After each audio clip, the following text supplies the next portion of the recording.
Good Friday evening, everybody. David Paul with you, 6:30 on the dot, with your weather update for the evening. And it's golden hour, and it just Houston showing off in golden hour here. Downtown buildings are shimmering. You can see the orange glow even on the cars on the Gulf Freeway.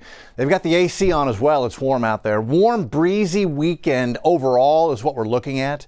The humidity is slowly coming up. It hasn't been terrible, but it's slowly sneaking up from the really dry air we had about a week ago. That felt so nice, gave us those cool mornings.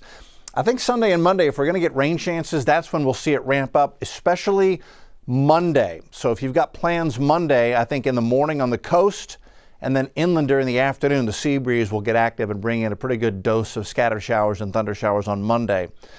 That being said, overall, we have been very dry for the past month and a half. Now, this is where the drought index stood more than a month ago. This is a report we got on August the 30th, and we had no drought. Soil and moisture content all pretty good. And in fact, they were recovering from drought, still bad, but not as bad, San Antonio to Austin by August 30th. Fast forward to yesterday's update, so a month and a little bit more later, and we're now officially dry. We go out, we measure the soil moisture content by hand, and this is the result. It's starting to dry out.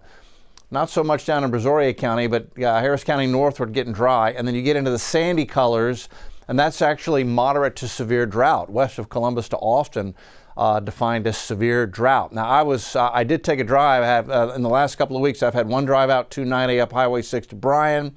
I've had a drive out I-10. I've had a drive up 45 and further out 290. And I do pay attention to the ponds. You'll see that the farm tanks, and they've all got plenty of water in them still, but you can clearly see the ground and the vegetation is drying out. So be careful with anything that can burn. Although I will say this, the hay that's being made out here, out in Austin County, Washington County, the hay seems to be really incredible. After the wet spring and summer, the grass grew up, and now that it's dry, it's helping the hay come in. Okay, Saturday, 20% chance for an isolated shower. Sunday, we'll bump it up to a 30% chance.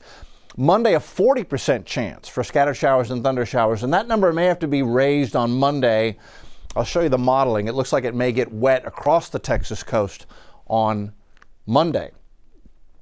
A beautiful evening right now. Again, this is live a little after 6:30 on Friday evening. Downtown building shimmering. There's the Williams Tower, orange glow. 91 was the high temp today. That came at 257 at Bush Intercontinental Airport. Normal high is 87, so 4 above normal. 95 is the record high, so only 4 below the record high today, set in 1994. And then 45 degrees, that was the record low, set in 1975. The 70s saw a lot of below normal temperatures for North America. I remember walking to Ponderosa Elementary on so many freezing cold mornings in the 1970s. Those memories of my frozen toes. Isn't that far to walk either, but frozen toes. Walking to Ponderosa in the 70s. Go Ponderosa Cowboys. Ragweed at 473. That is up from the 450s yesterday. In the heart of ragweed season right now. Mold is high, grass is moderate, tree pollen count is moderate. Current temps, 84 in Galveston. It's a beautiful beach evening. Oh my goodness, it's just beautiful down there. Sugarland 88, Conroe's 88, Huntsville 89, got that breeze going out there. And this is Galveston, sun going down. Pretty good wave action, a lot more than we've seen the past several days. It's that easterly wind kicking up the waves, enough so that tomorrow offshore small craft advisories are going to be in effect. Boaters be careful. And then on the coast, wave action is going to come up. It's going to be a moderate rip current threat over the weekend. Beautiful weekend to go to the beach, but be careful if you have inexperienced swimmers. There's your current winds, east, northeast at 13 in Galveston, 17 in Pearland, Bush Intercontinental at 13.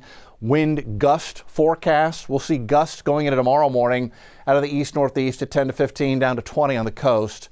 And then Saturday afternoon, again, gusts to 22 in Galveston, gusting 15 to 20 or so for the inland areas tomorrow. It's going to be beautiful with the wind gusts out there and the warm, breezy conditions. A gorgeous day. Okay, I can tell just by looking at the loop here what few showers we've had this afternoon are beginning to wane. One little shower, that's a new one popping up there north of Bush Intercontinental Airport.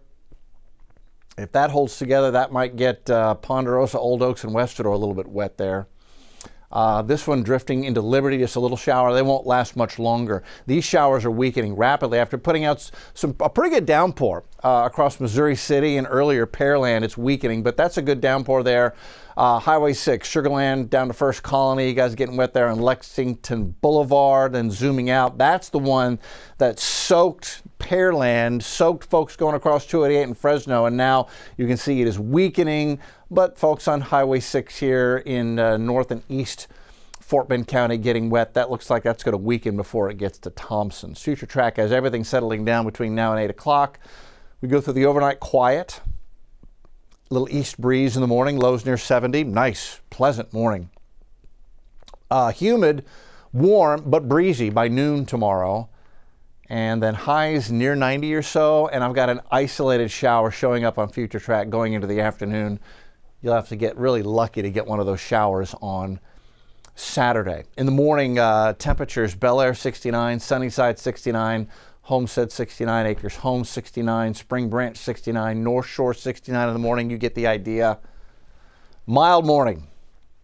And then highs near 90 across the board tomorrow. McCowa, North Shore, Aldine, Spring Branch, all 90 with a 20% chance for an isolated shower to come and go quickly. Tropics are interesting. There are no active storms. There are two areas that have potential development. This wave is just coming off the west coast of Africa. Once it gets here, it will have a 50-50 chance for development. That's way out in the open Atlantic, so we got plenty of time to watch to see if that'll even develop. 10% chance that spot develops. Now, yesterday, Hurricane Center had a chunk of the Northeast Gulf encircled in that 10% chance for development, but today they've kind of backed off and pushed that further east, so if something develops, it'll be near the Bahamas. There actually is a lot of wind shear out there, and it looks unlikely that anything will develop, but there's going to be a lot of rain over the Gulf and the Bahamas. Let's just take a little deeper dive. Here are the tropical waves. There's one here, no development. Second one here, no development. That's the wave coming off the west coast of Africa. And then you can see a little flare up of scattered showers here. So there is a weak little low trying to get its act together out here. But it's not having much luck because this is the wind flow up at between 18 and 30,000 feet. And you can see it's moving east to west. It's moving west to east. Thank you. And that is ripping the storm apart. It's pushing the cloud tops off before the system has time to get organized. You need light upper level winds to get tropical organization. That type of wind shear blowing west to east is going to rip a storm apart before it can even get going. So it's a hostile environment across the Gulf and across Florida and the Bahamas for anything to develop. And I think that's why when we look at the modeling on this, we don't see any real tropical development, but you can produce wet weather. See a lot of wet weather across the Gulf, and there are the Bahamas getting wet, and Florida is going to get wet. So we'll go into Saturday. A lot of rain for Florida. Rain across the northern half of the Gulf, southern half of the Gulf getting rain, and skirting the coast, scattered showers on Saturday. So that'll be like today. A few little showers will come in and then kind of fizzle out as they come in, but we'll get a small handful Saturday afternoon. Sunday, this gets a little more of a push inland, so quite a bit of scattered shower activity. Louisiana, Mississippi, Alabama, Georgia, Florida. We kind of stay on the edge of it. Just a slight rain chance Sunday. I'll bump it to 30% just because I see this coming further inland. Maybe we get a few more showers on Sunday. Again, using this wide view because we want to see if anything tropical is going to develop here, and it's not. But as I go into Monday, watch what happens in the afternoon here across the Gulf Coast, the Texas coast. There. See that wave of showers coming in. So from Corpus to Houston to Lake Charles, Monday afternoon, better chance for a sea breeze to get us wet. That's why I'll bump rain chances up on Monday. But overall, although it's wet across the Gulf Coast and through the Bahamas, modeling is not picking up on anything tropical getting organized. Okay, Saturday then, 90s the high, 20% chance for a scattered shower tomorrow. Warm and breezy. The extended warm and breezy on Sunday, 30% rain chance. There's that 40% chance on Monday, as I showed you, a little better chance for showers to come in off the coast Monday afternoon. We stay summer-like. Really, it's July-like weather, late June, early July-like weather here in the middle of October.